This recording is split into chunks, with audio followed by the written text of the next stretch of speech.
Sorry, my phone died. It's nothing. I'm fine. These allegations are completely unfounded. The company was not aware of any wrongdoing.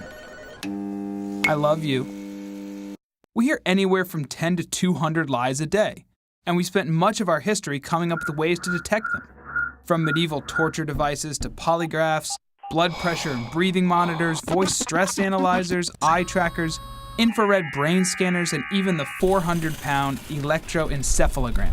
But although such tools have worked under certain circumstances, most can be fooled with enough preparation, and none are considered reliable enough to even be admissible in court. But what if the problem is not with the techniques, but the underlying assumption that lying spurs physiological changes? What if we took a more direct approach, using communication science to analyze the lies themselves? On a psychological level, we lie partly to paint a better picture of ourselves, connecting our fantasies to the person we wish we were rather than the person we are. But while our brain is busy dreaming, it's letting plenty of signals slip by.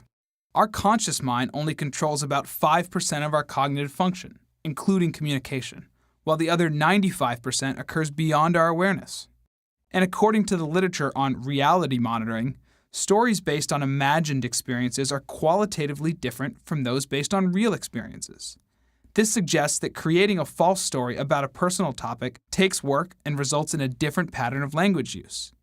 A technology known as linguistic text analysis has helped to identify 4 such common patterns in the subconscious language of deception. First, liars reference themselves less when making deceptive statements. They write or talk more about others, often using the third person to distance and disassociate themselves from their lie. Which sounds more false? Absolutely no party took place at this house, or I didn't host a party here. Second, liars tend to be more negative, because on a subconscious level, they feel guilty about lying. For example, a liar might say something like, "Sorry, my stupid phone battery died. I hate that thing."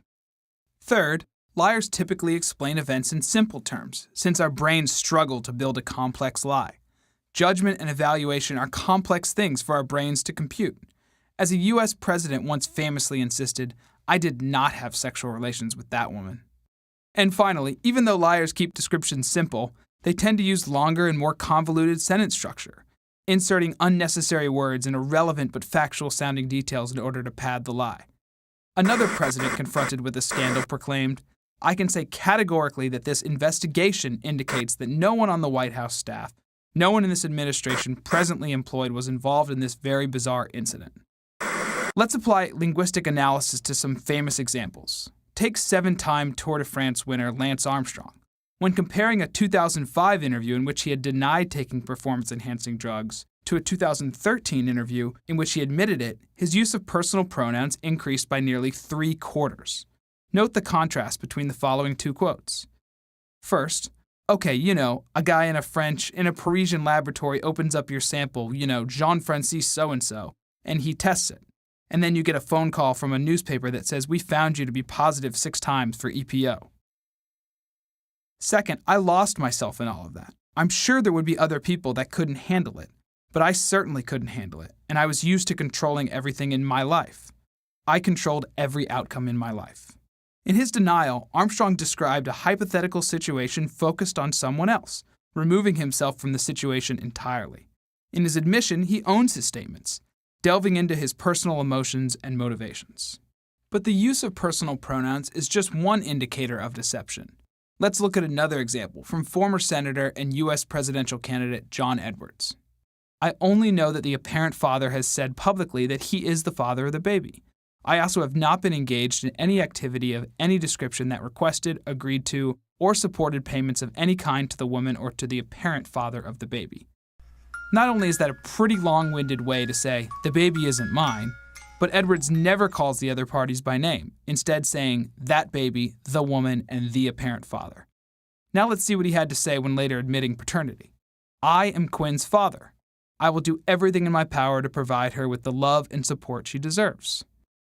The statement is short and direct, calling the child by name and addressing his role in her life. So how can you apply these lie-spotting techniques to your life? First, remember that many of the lies we encounter on a daily basis are far less serious than these examples, It may even be harmless. But it's still worthwhile to be aware of telltale clues like minimal self-references, negative language, simple explanations, and convoluted phrasing. It just might help you avoid an overvalued stock, an ineffective product, or even a terrible relationship.